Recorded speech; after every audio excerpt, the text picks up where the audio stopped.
In August of 2016, 32-year-old Natalie Cross and her husband, 33-year-old Andrew Cross, set out on what should have been a 5-day backpacking adventure through the stunning backcountry of Great Smoky Mountains National Park, straddling the border between Tennessee and North Carolina. The couple, both experienced hikers from Asheville, North Carolina, had meticulously planned their route along a remote section of the Appalachian Trail. They carried all the necessary gear, filed their itinerary with park rangers, and told family they'd be back by August 21st. But August 21st came and went. No phone call, no text message. Their silver Honda CR-V sat abandoned in the Clingmans Dome parking area, collecting dust and raising questions. By August 23rd, a full-scale search operation was underway. Helicopters scanned the ridgelines. Search dogs combed the trails. Dozens of volunteers hiked through dense forest and across steep mountain slopes, calling their names into the wilderness. Nothing. Not a single trace. For 31 months, Natalie and Andrew Cross simply vanished. Then, in November of 2018, a solo hiker exploring an off-trail area stumbled upon something that would shock everyone involved in the case. He found them, alive. But what he discovered in that remote corner of the Smokies wasn't a heartwarming rescue story. It was something far more disturbing, because Natalie and Andrew Cross weren't just lost.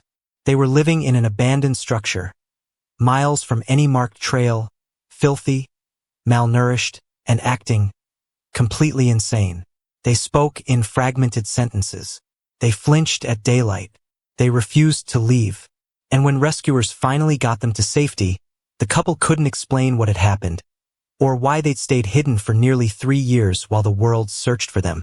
This is the story of two people who walked into the mountains and nearly lost their minds. A story of isolation, fear, and the terrifying fragility of the human psyche when pushed beyond its limits. Before we dive into today's vanished story, drop a comment letting us know where you're watching from, and make sure to subscribe to Seek Stories for more mysterious disappearance cases. Natalie Cross was a 32-year-old high school biology teacher at Asheville High School. Colleagues described her as passionate, organized, and deeply committed to her students. She had a particular love for ecology and often took her classes on field trips to nearby natural areas, teaching them about native plants, wildlife, and the importance of conservation. Outside the classroom, Natalie was an avid outdoorswoman. She'd been hiking since childhood, growing up in the foothills of the Blue Ridge Mountains. Her weekends were often spent on trails, camera in hand, documenting wildflowers and birds. She kept detailed journals of her hikes, noting species she encountered, weather conditions, and her own reflections on the landscape.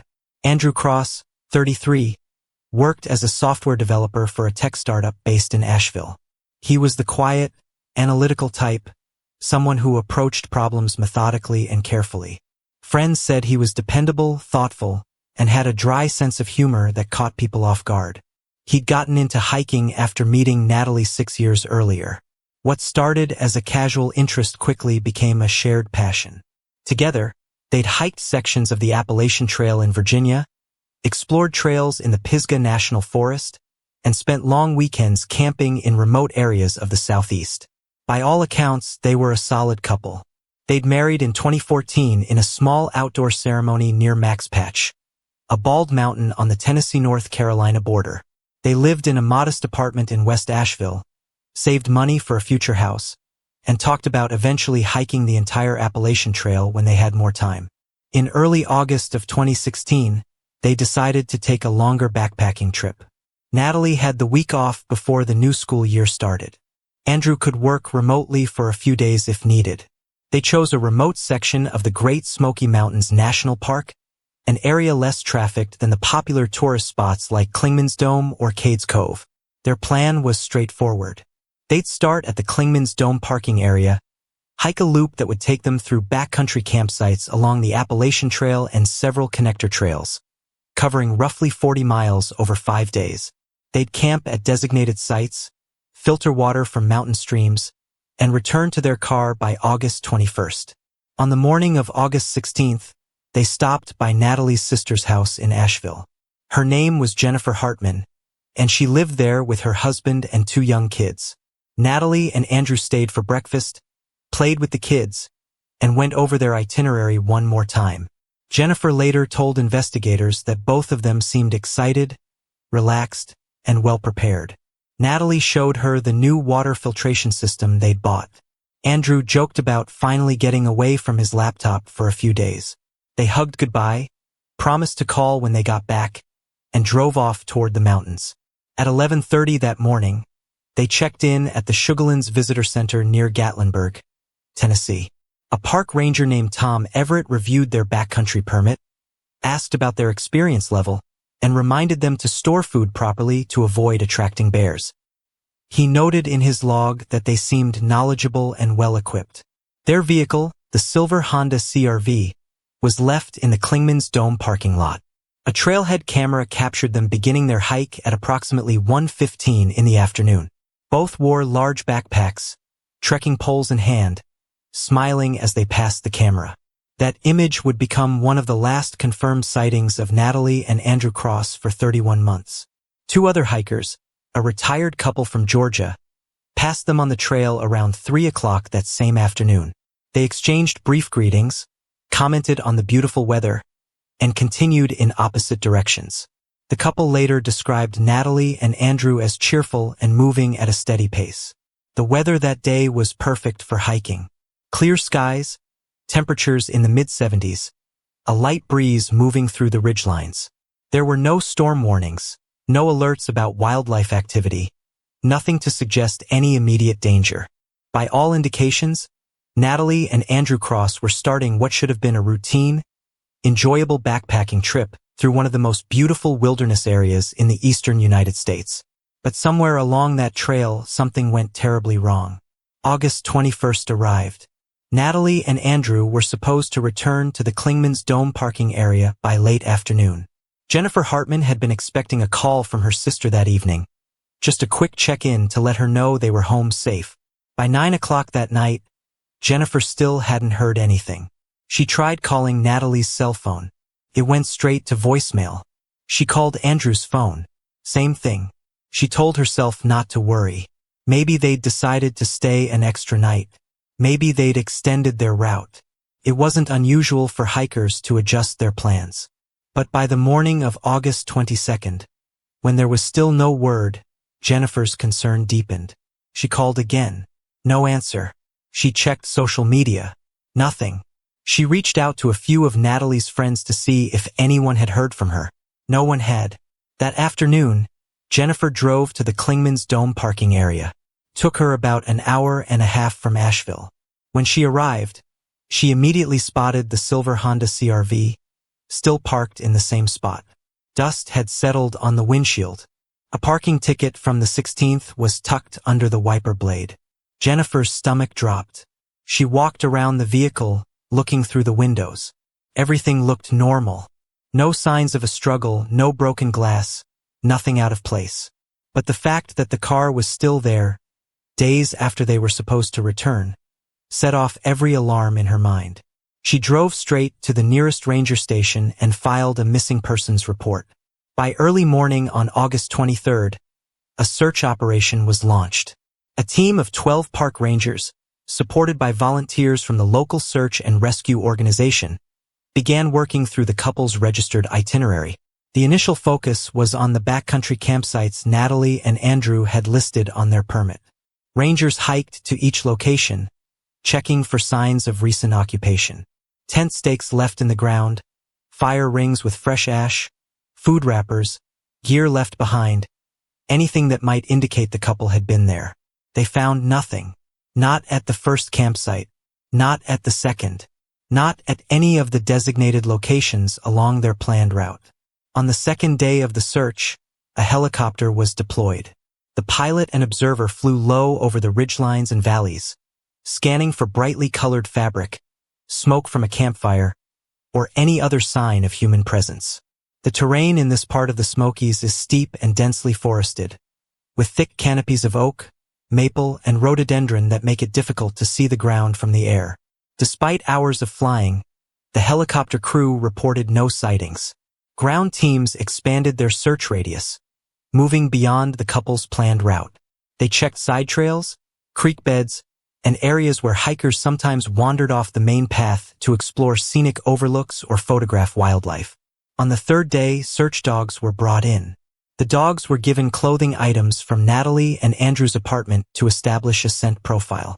They were released at various points along the Appalachian Trail. The animals showed interest in certain areas, but never maintained a track long enough to lead searchers to a specific location. This puzzled the handlers. It suggested either that the couple hadn't traveled through the areas being searched, or that environmental factors like rain or time had degraded their scent trail. By the end of the first week, more than 60 people had participated in the search, covering over 120 square miles of wilderness. Not a single piece of physical evidence had been recovered. No backpack, no water bottle, no piece of clothing, nothing. It was as if Natalie and Andrew Cross had simply evaporated. The search continued for another week, but as days passed without results, resources were gradually pulled back. By early September, active searching had stopped, though the case remained officially open. Rangers were instructed to keep an eye out during routine patrols, and flyers with the couple's photos were posted at trailheads and visitor centers throughout the park. Jennifer Hartman and her family were devastated. They held a press conference, pleading for information. Local news stations covered the story. Hiking groups on social media shared the couple's photos and details about their disappearance. Theories circulated. Some people speculated that Natalie and Andrew had fallen victim to an accident, perhaps a fall from a cliff or a sudden medical emergency. Others suggested they might have encountered a dangerous animal, though bear and mountain lion sightings in that area were rare. A few voices raised the possibility of foul play, though there was nothing in the couple's background to suggest they'd been targeted. The most common theory was the simplest. They'd gotten lost, wandered off their planned route, and succumbed to exposure or injury in a location that searchers simply hadn't reached yet. The Great Smoky Mountains National Park covers over 500,000 acres. Much of it is rugged, remote, and difficult to access. It's entirely possible, according to park officials, for someone to become lost in such terrain and remain undiscovered for years. As summer turned to fall and fall turned to winter, hope began to fade. Natalie's school held a memorial gathering. Andrew's co-workers set up a scholarship fund in their names. The couple's families tried to move forward, though the uncertainty gnawed at them constantly. The case file was moved to the cold case section of the National Park Service database, where it joined dozens of other unsolved disappearances over the decades. The silver Honda CR-V was eventually towed from the parking lot and returned to Jennifer Hartman, who couldn't bring herself to sell it. She stored it in her garage, where it sat untouched, a painful reminder of the day her sister walked into the mountains and never came back. For 31 months, the mystery remained unsolved. Natalie and Andrew Cross were gone, and no one knew why. In late November of 2018, a solo hiker named Eric Callahan was exploring a remote area of the park several miles northwest of the main Appalachian Trail corridor. Callahan was a 54-year-old retired firefighter from Knoxville, Tennessee. He was an experienced backcountry traveler who preferred less traveled routes, often venturing off-trail to find solitude and discover places most visitors never saw. He'd spent the previous night camping near a small creek and was working his way uphill through a dense stand of rhododendron and mountain laurel when he noticed something unusual. The faint smell of smoke. It wasn't the sharp, acrid scent of a wildfire. It was the familiar odor of burning wood, the kind produced by a small campfire. But this area was far from any designated campsite, and it was late in the season. Most backpackers had already finished their trips for the year. Curious and slightly concerned, Callahan followed the scent. He moved carefully through the underbrush, avoiding thorny vines and loose rocks. After about 15 minutes, he reached a small clearing at the base of a steep, rocky hillside. At first, he didn't see anything out of the ordinary, just trees, rocks, and leaf litter. But as he looked more closely, he noticed something odd. A structure, partially hidden by overgrown vegetation and fallen branches. It was an old stone shelter, the kind built by the Civilian Conservation Corps back in the 1930s. The CCC had constructed hundreds of these structures throughout the Appalachians during the Great Depression, providing shelter for trail workers and, later, for hikers. Most had been maintained or repurposed over the years, But some, like this one, had been abandoned and forgotten, slowly disappearing back into the forest. The shelter was small, maybe 10 feet wide and 12 feet deep, with stone walls and a partially collapsed wooden roof. The entrance was low and narrow, partially blocked by a tangle of dead branches. Callahan approached slowly. He called out, identifying himself as a fellow hiker and asking if anyone was inside. At first, there was no response. Then he heard it, a faint rustling, followed by a low, guttural sound that was almost animalistic. He stopped. His instincts told him something was wrong. He called out again, more cautiously this time, explaining that he'd smelled smoke and wanted to make sure everything was okay. After a long pause, a voice emerged from inside the shelter. It was hoarse, broken, barely coherent.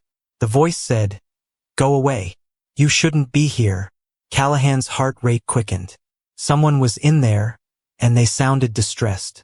He pulled a flashlight from his pack and shone it toward the entrance. What he saw made him freeze. 2 figures were crouched inside the shelter, huddled together against the far wall. They were filthy. Their clothing was torn, stained with dirt and what looked like dried blood. Their hair was long, matted, tangled with leaves and debris. One of them, a man, had a thick, unkempt beard that hung down past his collarbone. The other, a woman, had hair so snarled it formed a wild, chaotic mass around her face. Both were barefoot. Their feet were blackened, calloused, covered in cuts and sores. Their eyes reflected the flashlight beam, wide and unblinking, like those of nocturnal animals caught in headlights. Callahan spoke softly. He told them he wasn't there to hurt them. He asked if they needed food, water, medical help. He asked if they wanted him to call for assistance. The woman began rocking back and forth, muttering something under her breath. The words were rhythmic but unintelligible. The man raised one hand, shielding his face from the light, then suddenly lunged forward, not in aggression, but in a jerky, uncoordinated movement that suggested confusion or panic. Callahan took a step back. He realized immediately that these weren't just ordinary lost hikers. Something was deeply, profoundly wrong. He asked gently if they were Natalie and Andrew Cross. He'd heard about the missing couple years earlier, and though the connection seemed impossible, something about the time frame and location made him wonder. At the mention of those names, the woman stopped rocking. Her head tilted slightly, and for a brief moment, her expression shifted, as if she were trying to remember something. But then she shook her head violently and resumed her muttering. The man retreated further into the shelter, dragging the woman with him. Callahan didn't follow. He understood that approaching them further might cause panic or even violence. Instead, he backed away from the shelter, moved to a safe distance, and immediately pulled out his satellite phone.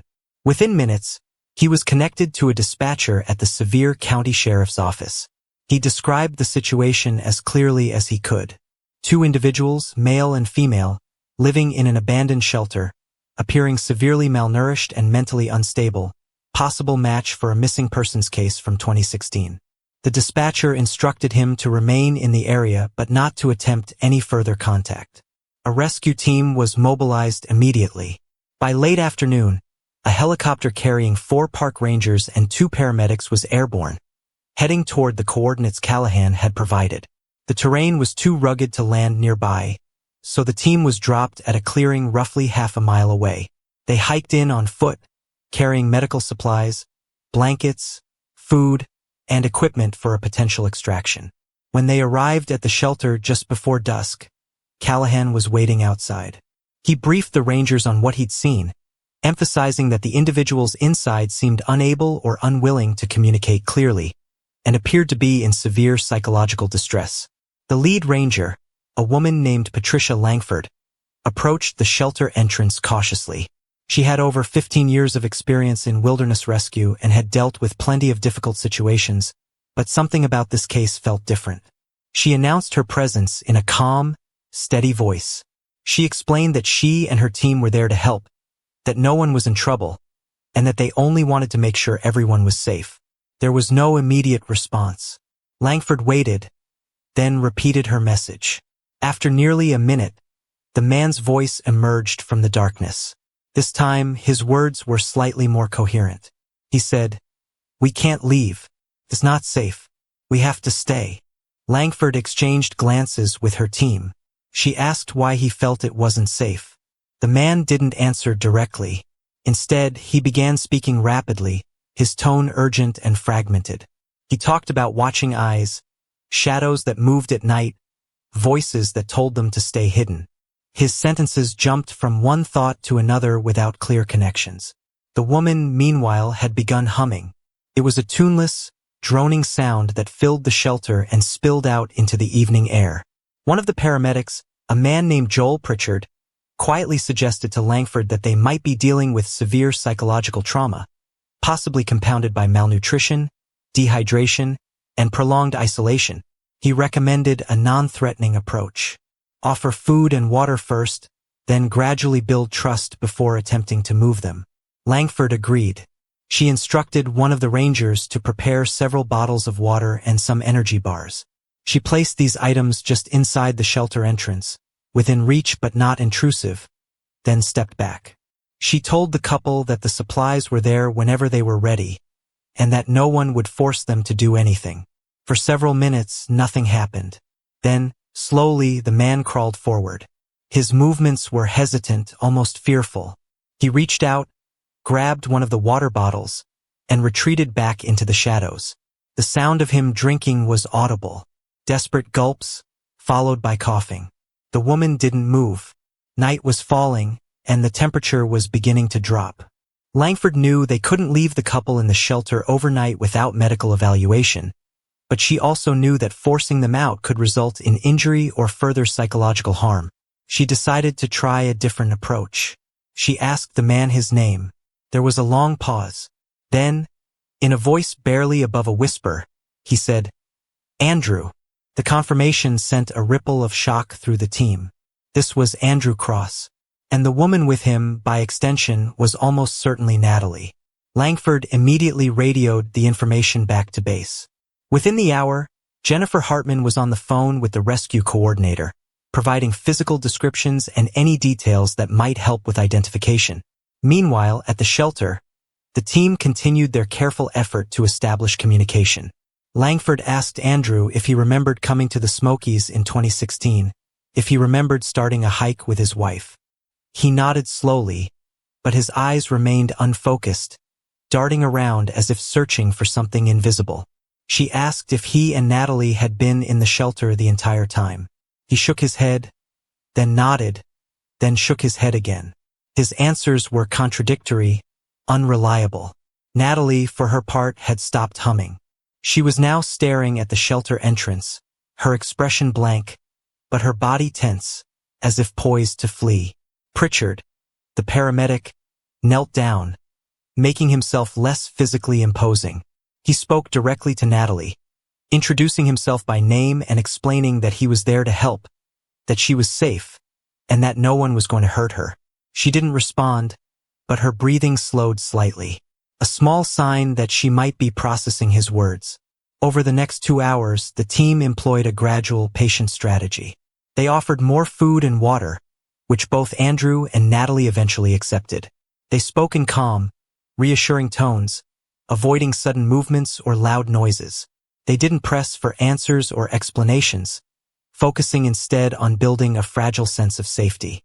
Finally, as the last light faded from the sky and stars began to appear above the ridgeline, Andrew spoke again. He said, "If we leave, something bad will happen." Langford asked what he was afraid of. Andrew's response was vague and unsettling. He talked about things that watched them when they went too far from the shelter, about feeling sick whenever they tried to walk away, about an overwhelming sense of dread that grew stronger the farther they moved from the stone walls. It was clear to everyone present that Andrew and Natalie were experiencing severe delusions, likely the result of prolonged trauma, isolation, and possibly some form of toxic exposure or medical condition. But the immediate priority was getting them out and into medical care. Langford made the decision to proceed with a gentle but firm extraction. She explained to Andrew and Natalie that they needed to come with the team, that they would be taken somewhere warm and safe, where doctors could help them. Andrew resisted at first, shaking his head and retreating further into the shelter. But Natalie, unexpectedly, stood up. Her legs were unsteady, and she had to brace herself against the stone wall, but she took a step toward the entrance. Andrew watched her, his expression torn between fear and confusion. Then, slowly, he followed. The team moved carefully, surrounding the couple without crowding them, offering hands to steady them as they stepped out into the open air. Both Andrew and Natalie flinched when they saw the darkening sky, as if the expanse above them was something hostile and unfamiliar. They were wrapped in thermal blankets and guided slowly down the slope toward the clearing where the helicopter waited. The extraction took nearly an hour. When they finally reached the aircraft, both were physically exhausted, their legs shaking from the effort of walking even a short distance. They were loaded carefully into the helicopter, strapped into seats, and given additional water. Pritchard checked their vital signs and noted that both were severely dehydrated, malnourished, and suffering from what appeared to be exposure-related injuries, including infected cuts on their feet and hands. Their heart rates were elevated, their blood pressure irregular, and their pupils were dilated in a way that suggested extreme stress or possible neurological disturbance. During the short flight to the hospital in Knoxville, neither Andrew nor Natalie spoke.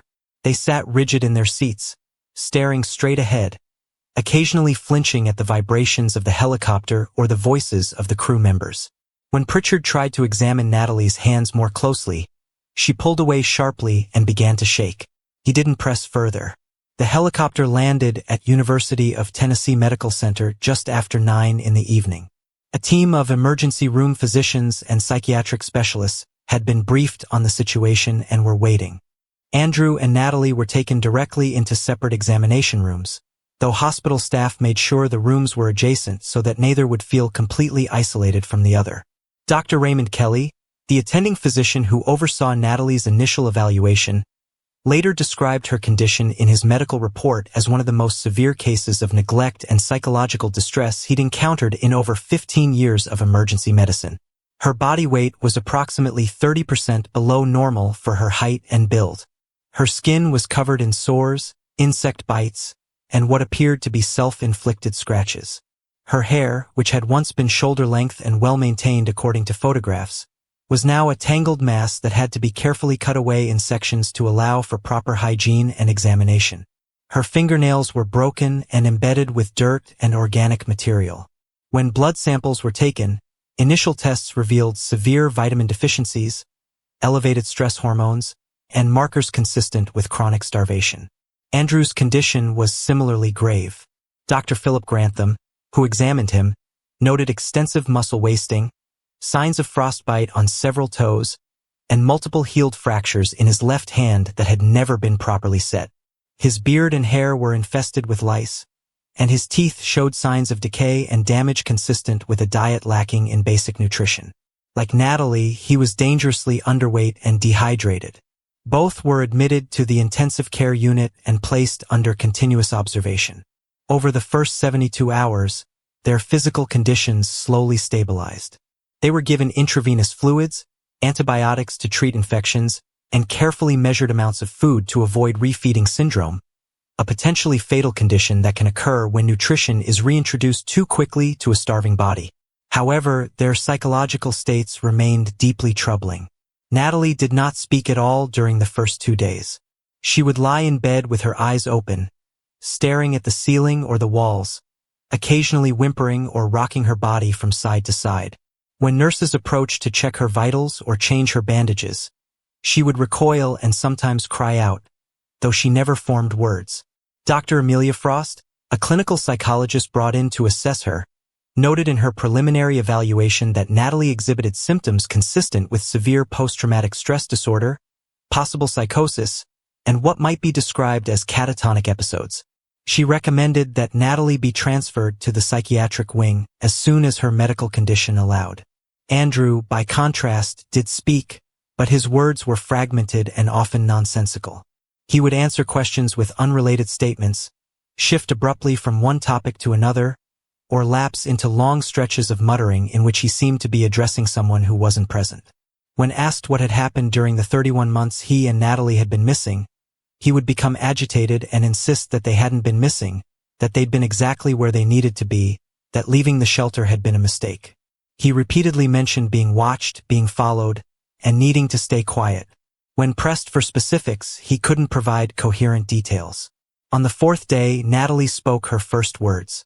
A nurse had entered her room to deliver a meal tray, and as she set it down on the bedside table, Natalie looked directly at her and said, in a flat, emotionless tone, "We shouldn't have eaten the red ones." The nurse asked what she meant. Natalie didn't respond. She turned her face back toward the wall and didn't speak again for several more hours. Later that evening, however, she began to talk more freely, though her statements were disjointed and difficult to interpret. She spoke about shadows that moved when no one was looking, about sounds in the night that weren't made by animals, about feeling trapped whenever they tried to leave the shelter. She described an overwhelming fear that gripped them whenever they ventured too far. A fear so intense it felt physical, like a weight pressing down on their chests. The medical and psychiatric team struggled to make sense of these accounts. Dr. Frost noted that both Andrew and Natalie exhibited signs of folie à deux, or shared psychotic disorder, a rare condition in which delusional beliefs are transmitted from one individual to another, typically in situations of intense isolation and emotional dependence. However, the specifics of their delusions were unusual. Most cases of shared psychosis involve relatively simple or culturally familiar themes, such as persecution by external enemies or religious experiences. The themes described by Andrew and Natalie were more abstract, centered on the environment itself, as if the landscape had become a hostile, sentient force. Dr. Frost also noted that their accounts, while clearly detached from reality, were consistent with each other. Both described the same types of experiences, the same fears, the same inexplicable inability to leave the area. This consistency suggested that whatever psychological break they had experienced, it had been mutual and reinforcing. While the medical team worked to stabilize and evaluate the couple, investigators from the Sevier County Sheriff's Department and the National Park Service began the process of piecing together what had actually happened. Detective Laura Simmons was assigned to lead the investigation. She was an experienced officer with a background in missing persons cases and had been involved in the original search for Andrew and Natalie back in 2016. When she learned that they'd been found alive, her first reaction was disbelief, followed by a flood of questions. How had they survived for 31 months in the wilderness? Why hadn't they been found during the extensive search? What had prevented them from signaling for help or walking out on their own? Simmons began by interviewing Eric Callahan, the hiker who had discovered the couple. Callahan provided a detailed account of his encounter, including descriptions of the shelter, the condition of the individuals, and the strange, frightened way they had behaved. He also mentioned the smell of smoke, which suggested that Andrew and Natalie had been maintaining some kind of fire, possibly for warmth or cooking. Next, Simmons coordinated with park rangers to organize a thorough examination of the shelter and its surroundings. A team was dispatched to the site with instructions to document everything, take photographs, collect any objects or materials that might provide insight, and assess whether there were any environmental factors that could explain the couple's prolonged presence in such a remote location. The investigative team arrived at the shelter 2 days after the rescue. What they found was both enlightening and deeply disturbing.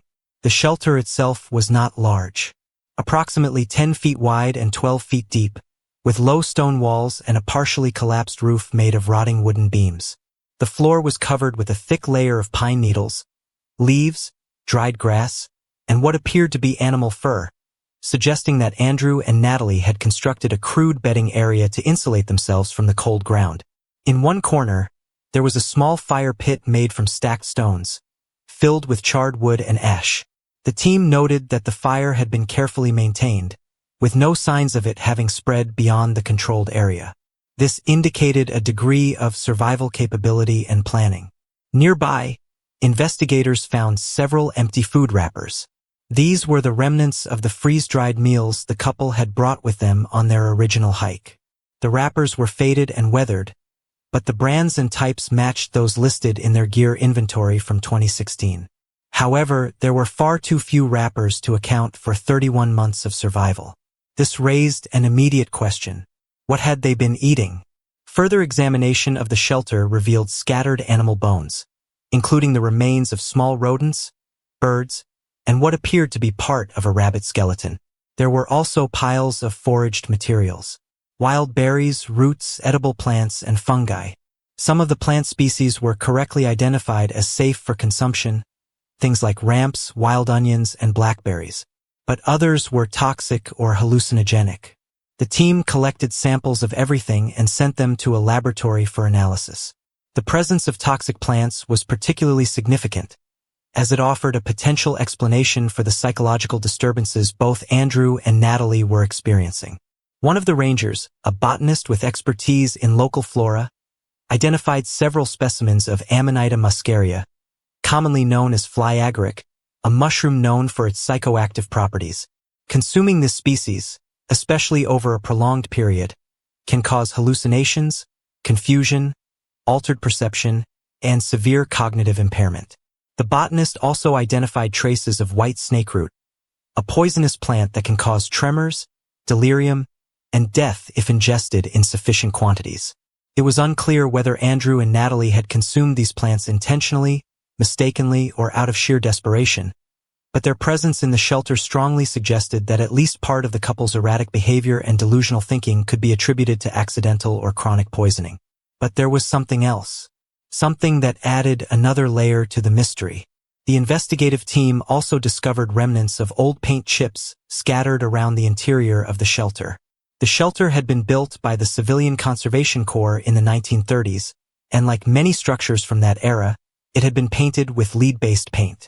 Over the decades, as the shelter deteriorated, the paint had flaked off the walls and beams, contaminating the interior space. Lead exposure, particularly chronic low-level exposure, can cause severe neurological damage, including cognitive impairment, mood disturbances, memory loss, and behavioral changes. Additionally, samples taken from the wooden beams and stone walls tested positive for toxic black mold, specifically Stachybotrys chartarum, commonly known as black mold. This species thrives in damp, enclosed environments and produces mycotoxins that can cause respiratory problems, neurological symptoms, and in severe cases, cognitive dysfunction and mood disorders. The shelter, hidden in a shaded hollow with poor ventilation and exposed to decades of moisture from rain and humidity, had become a perfect breeding ground for this mold. The interior walls were covered with dark patches of growth that Andrew and Natalie had been breathing in, day after day, for over 2.5 years. When the laboratory results came back, they painted a chilling picture. Andrew and Natalie had been exposed to a toxic cocktail of lead, mold mycotoxins, and hallucinogenic plants. This combination, compounded by severe malnutrition, dehydration, isolation, and psychological stress, had created the perfect conditions for a catastrophic mental breakdown. Detective Simmons also found a small notebook wedged between two stones near the entrance of the shelter. Its pages were warped and stained, the ink faded and smudged. The handwriting inside deteriorated from neat, organized entries at the beginning to frantic, illegible scrawls toward the end. The first few pages appeared to be standard trail notes, documenting their initial progress along the Appalachian Trail. Observations about wildlife, weather conditions, campsites they'd passed. The entries were dated beginning on August 16, 2016, the day they started their hike. The last dated entry was August 19, just 3 days into their trip. This entry was brief and written in Natalie's handwriting, as later confirmed by a handwriting analyst who compared it to samples provided by her family. It read, "Lost the main trail. Followed what looked like a side path thinking it would loop back. Now we're somewhere we don't recognize. The map doesn't match the terrain. Andrew thinks we should head east toward higher ground. We'll try in the morning." After that, the entries became undated and increasingly fragmented. Some pages contained only scattered words or phrases. "No signal. Tried twice. Saw hikers but they didn't hear us. Andrew says we should stay put." One page, about halfway through the notebook, contained a single sentence written in large, shaky letters. "Don't trust what you see at night." The final pages of the notebook were the most disturbing. The handwriting devolved into chaotic loops and slashes, with words written over each other, sometimes upside down or sideways. Sentences were incomplete. Punctuation was absent. The content was disjointed and surreal. Phrases like, "The walls are breathing," "We can't leave the circle," "Something watches from the trees," and "The air makes us sick" appeared repeatedly. On the very last page, someone had drawn a crude map or diagram. It showed a rough circle with several small marks inside, possibly representing the shelter or nearby landmarks, and a series of lines radiating outward that ended in X marks. The meaning of the diagram was unclear, but investigators speculated it might have been an attempt to map their surroundings or record places they had tried to reach and failed. In addition to the notebook, the team found a damaged two-way radio, the same one the couple had signed out from the ranger station before their hike. The device was partially crushed, as if it had been struck with a rock or dropped from a significant height. The battery compartment was corroded and empty. It was unclear whether the radio had been deliberately destroyed or simply broken through misuse or accident. Either way, it explained why Andrew and Natalie had never called for help, even though they had possessed the means to do so at the start of their journey. The team also recovered fragments of their original camping gear. A torn section of tent fabric was found stuffed into a crevice in the stone wall. Portions of a sleeping bag were scattered around the shelter floor, and a single trekking pole, snapped in half, lay near the fire pit. The condition of these items suggested that the couple had either dismantled their gear for other purposes, lost it during some kind of accident, or simply allowed it to deteriorate over time as their mental state declined. One detail that particularly troubled the investigators was the lack of any evidence that Andrew and Natalie had attempted to signal for help during the 31 months they were missing. There were no markers left along trails, no SOS messages written in rocks or dirt, no brightly colored fabric tied to trees, none of the standard distress signals that lost hikers are taught to use. It was as if they had either chosen not to be found, or had become so psychologically impaired that they no longer understood the concept of rescue. Detective Simmons reviewed all the physical evidence alongside the medical reports and witness statements. She then requested formal psychiatric evaluations to determine whether Andrew and Natalie were capable of providing reliable testimony about their experiences. Dr. Frost, along with a second psychiatrist named Dr. Ian Holloway, conducted a series of interviews over the course of 2 weeks. The goal was to assess their mental competency, understand the progression of their psychological decline, and, if possible, reconstruct the timeline of events. The interviews were conducted separately to avoid any mutual reinforcement of delusional beliefs. Dr. Frost worked with Natalie, while Dr. Holloway focused on Andrew. Both sessions were recorded and later transcribed for the official case file. Natalie's sessions were slow and painful. For the first few days, she would only respond to direct questions with single-word answers or silence. Gradually, with careful prompting and a consistent, non-threatening environment, she began to speak in longer sentences. According to Dr. Frost's notes, Natalie recalled the early part of the hike clearly. She remembered checking in at the visitor center, starting the trail, feeling excited about the trip, and enjoying the first few miles. She remembered meeting other hikers and exchanging pleasantries. But her memory became hazy when describing the events of the second and third days. She said that they had taken a wrong turn while trying to find a scenic overlook that wasn't marked on their map. They had followed what looked like a trail, but it became narrower and less defined, eventually disappearing altogether. By the time they realized they were lost, it was late afternoon, and the terrain around them was unfamiliar. They tried to retrace their steps, but everything looked the same. Dense forest, rocky slopes, no clear landmarks. Natalie explained that they decided to make camp and wait until morning to reassess. That night, she said, they heard sounds. At first, they thought it was wildlife, perhaps a bear or a deer moving through the brush. But the sounds were irregular, almost rhythmic, and seemed to come from multiple directions at once. Andrew suggested it might be other hikers, but when they called out, there was no response. The sounds continued throughout the night, stopping and starting without pattern. By morning, both of them were exhausted and on edge. They tried to use the two-way radio to contact park rangers, but they couldn't get a signal. They attempted to navigate using their compass and map, but the topography didn't match what they expected. Natalie described feeling an increasing sense of disorientation, as if the landscape was shifting or refusing to cooperate. They walked for hours, trying to find a recognizable trail or landmark, but instead found themselves moving in what felt like circles. At some point, Natalie couldn't say exactly when they found the shelter. It seemed like a safe place to rest and regroup. They intended to stay for only a night or two, but days began to blur together. She couldn't explain why they didn't simply pick a direction and walk until they found help. When Dr. Frost pressed her on this, Natalie became visibly distressed. She said that every time they tried to leave, something stopped them. She described it as a feeling, a deep, overwhelming dread that grew stronger the farther they moved from the shelter. She said it felt like their bodies were rejecting the idea of leaving, that they would become dizzy, nauseous, their hearts racing, their vision blurring. Dr. Frost asked whether Natalie believed this was real or a product of fear and stress. Natalie hesitated, then said she didn't know anymore. She admitted that after a certain point, she could no longer distinguish between what was real and what wasn't.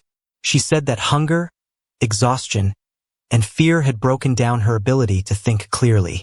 She also acknowledged that she and Andrew had eaten plants they weren't sure about, some of which made them feel sick or caused strange dreams. Dr. Frost noted in her report that Natalie showed signs of insight into her condition, a positive indicator for potential recovery. However, she also exhibited deep-seated trauma and residual paranoia that would require long-term therapeutic intervention. Andrew's interviews followed a similar pattern, though his responses were more volatile and less coherent. Dr. Holloway noted that Andrew would often start answering a question, then veer off into tangents that had no clear connection to the topic. He spoke frequently about being watched, describing in vivid detail the sensation of eyes on him whenever he stepped outside the shelter. He claimed there were shapes in the trees, tall and indistinct, that never moved when he looked directly at them but shifted position when he turned away. He said these shapes didn't speak, but they communicated through sounds. Low hums, clicks, whispers that seemed to come from the ground itself. When Dr. Holloway asked whether Andrew thought these shapes were real, he became agitated and insisted that they were, that Natalie had seen them too, and that the only reason they had survived was because they had learned to stay quiet and avoid drawing attention. He described a set of rules they had developed. Don't leave the shelter after dark. Don't make loud noises. Don't eat the red berries. Don't look directly at the shapes. He said that breaking these rules resulted in punishment, though he couldn't clearly explain what form that punishment took. Sometimes it was illness. Other times it was intense fear or the sensation of being chased, even though nothing was visibly pursuing them. Dr. Holloway noted that Andrew's account bore the hallmarks of delusional disorder, but it was also possible that he was describing real experiences that had been distorted by psychological stress and the influence of toxic substances. The boundary between reality and delusion in Andrew's case was nearly impossible to define. Both psychiatrists concluded that Andrew and Natalie had suffered a shared psychological break, likely triggered by the initial trauma of becoming lost, compounded by starvation, exposure, isolation, and the consumption of toxic plants combined with chronic exposure to lead and mold. Their delusions had reinforced each other, creating a closed feedback loop in which fear and paranoia became self-sustaining. Over time, their ability to think rationally or take action to save themselves had eroded completely. They had, in essence, become prisoners of their own minds. Detective Simmons used these evaluations to construct a working theory of what had happened. According to her report, Andrew and Natalie Cross had become disoriented on the second or third day of their hike, likely due to a navigational error. They had wandered off the main trail and into an area that was not part of their planned route. Unable to find their way back and unable to communicate with the outside world due to the damaged radio, they had taken shelter in the abandoned CCC structure. Over the following weeks, their physical condition deteriorated due to lack of proper food and clean water. In their desperation, they began foraging for wild plants and fungi, inadvertently consuming species that caused hallucinations, nausea, and cognitive impairment. At the same time, they were being exposed daily to lead dust from the deteriorating paint, toxic mycotoxins from the black mold growing on the walls, and possibly asbestos from the old insulation materials in the roof structure. The combination of malnutrition, dehydration, and repeated exposure to multiple toxic substances severely damaged their mental functioning. The isolation and constant fear further destabilized their psychological state, leading to the development of shared delusions.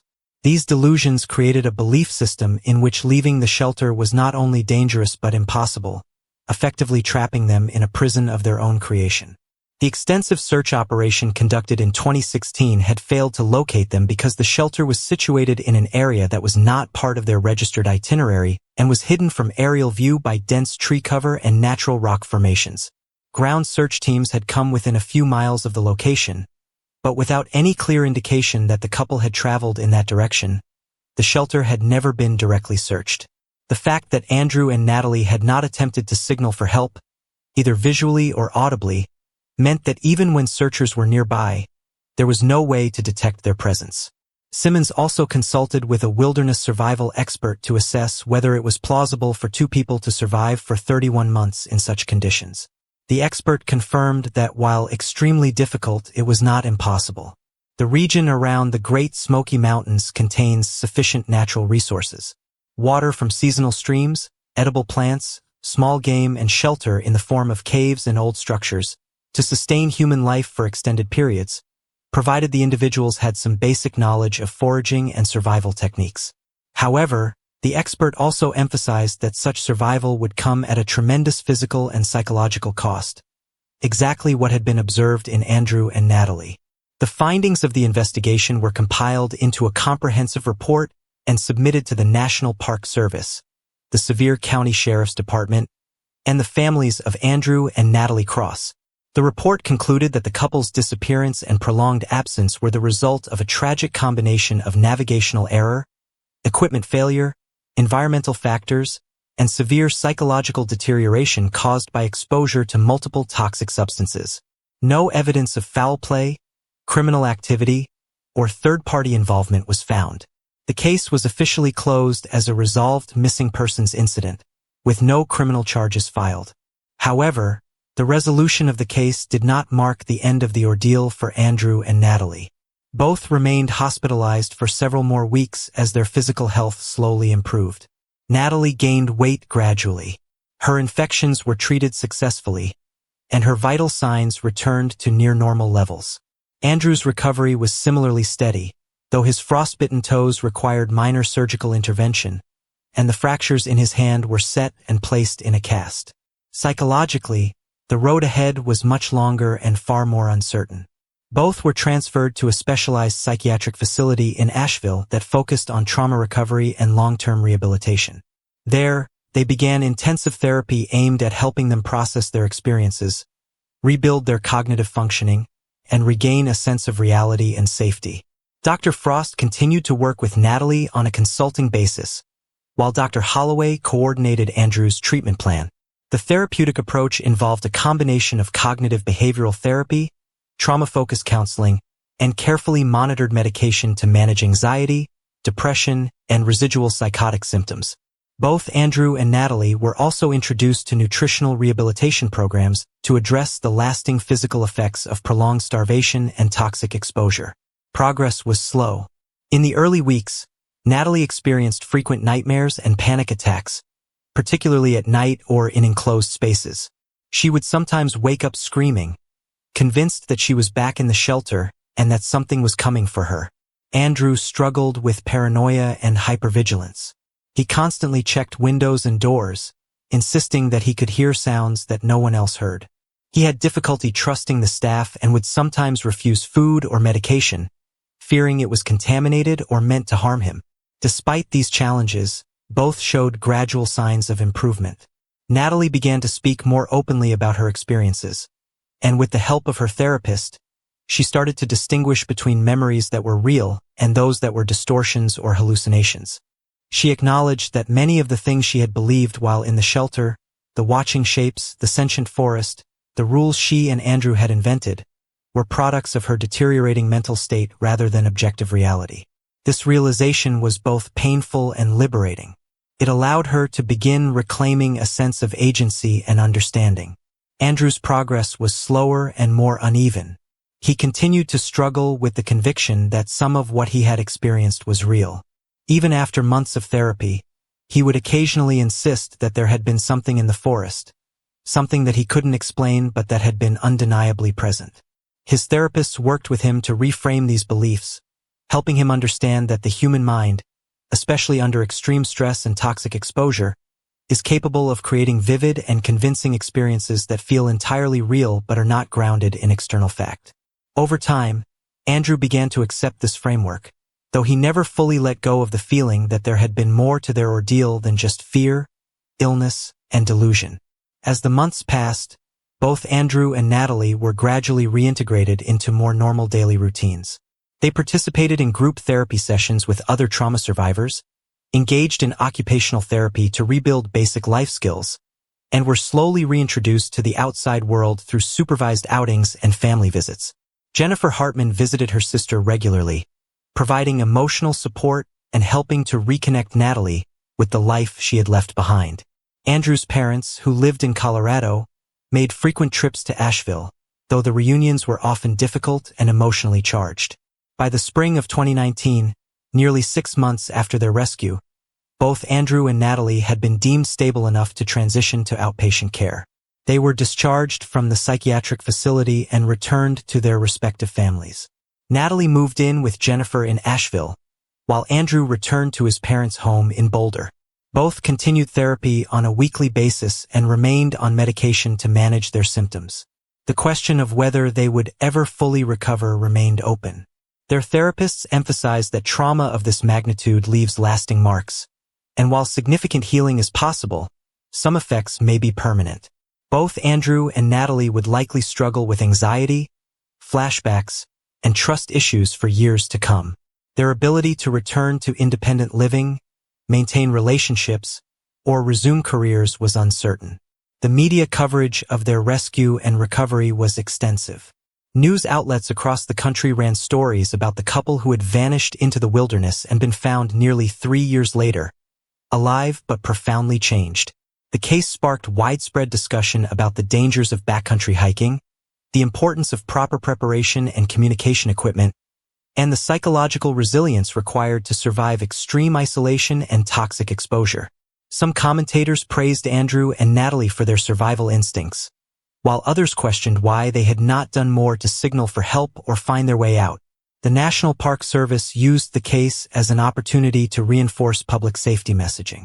They released updated guidelines for backcountry hikers, emphasizing the importance of staying on marked trails, carrying reliable communication devices, registering trip plans with park authorities, and understanding the risks of foraging for wild food. They also began surveying and documenting abandoned CCC structures throughout the park system, posting warnings about potential environmental hazards like lead paint, mold, and asbestos in old shelters. In the years following their rescue, Andrew and Natalie chose to live very different lives. Natalie, with the support of her sister and her therapist, gradually rebuilt a sense of normalcy. She resumed some freelance graphic design work, though on a limited basis, and began volunteering with a local mental health advocacy organization. She gave a single public interview in 2020, in which she spoke candidly about her experiences and the long process of recovery. She emphasized the importance of mental health care and the need for greater awareness about the psychological and physical risks faced by people in extreme survival situations. She also expressed gratitude to Eric Callahan, the hiker who had found them, and to the rescue teams who had brought them to safety. Andrew, on the other hand, remained more withdrawn. He rarely spoke publicly about what had happened and declined all interview requests. According to his family, he struggled with reintegration and found it difficult to resume any semblance of his former life. He attempted to return to work as a software developer in late 2019, but the demands of the job and the stress of interacting with colleagues proved overwhelming. He left the position after only a few weeks and did not seek employment again. Instead, he spent most of his time at his parents' home, engaging in quiet, solitary activities such as reading, drawing, and taking short walks in controlled, familiar environments. He avoided forests, mountains, and any natural settings that resembled the terrain around the Smokies. His therapist noted that Andrew continued to experience intrusive thoughts and sensory flashbacks, moments when he would suddenly feel as though he were back in the shelter, surrounded by darkness and the imagined presence of unseen watchers. These episodes decreased in frequency over time, but they never fully disappeared. In 2020, Andrew and Natalie reconnected briefly through a therapist-mediated session designed to help both of them process their shared trauma. The meeting was emotional and difficult. They had not seen each other since their rescue, and both had changed significantly. According to Dr. Frost, who facilitated the session, the meeting allowed them to acknowledge what they had been through together and to begin the process of separating their individual identities from the shared nightmare they had experienced. They spoke about the shelter, the fear, the confusion, and the gradual dissolution of their sense of reality. They also spoke about the love and partnership that had sustained them even in the darkest moments, and the guilt they both felt for not being able to help each other more effectively. At the end of the session, they agreed that while they would always share a bond forged in suffering, they needed to move forward separately. Their romantic relationship, which had been strained to the breaking point by the trauma, could not be rebuilt. They parted on amicable terms, each wishing the other healing and peace. The divorce was finalized quietly in early 2021. The case of Andrew and Natalie Cross remains a subject of study in both psychiatric and wilderness survival communities.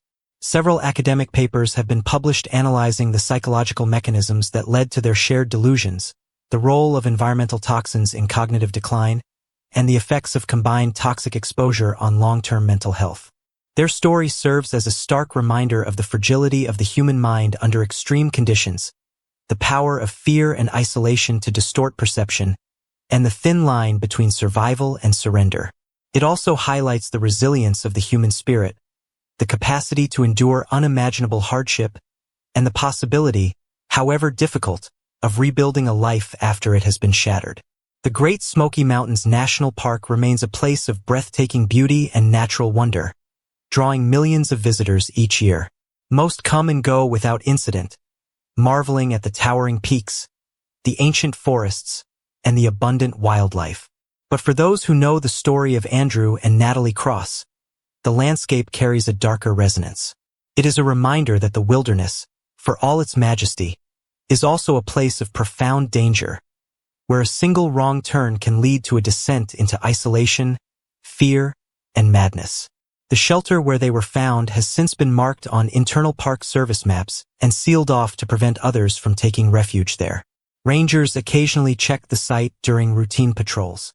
The shelter remains as it was, a dark reminder of human desperation and the extraordinary power of the mind to both protect and betray us. As of 2024, both Andrew and Natalie continue to live separate lives, each marked indelibly by the 31 months they spent lost in the mountains of Appalachia. Their story is not one of triumph, but of survival. And sometimes survival is enough. Thanks for watching until the end. It really means a lot. If this story caught your attention, don't forget to like, share, and drop your thoughts in the comments. I'd love to know what stood out to you most. And of course, make sure to subscribe to Seek Stories and hit the bell so you never miss the next mystery. See you soon.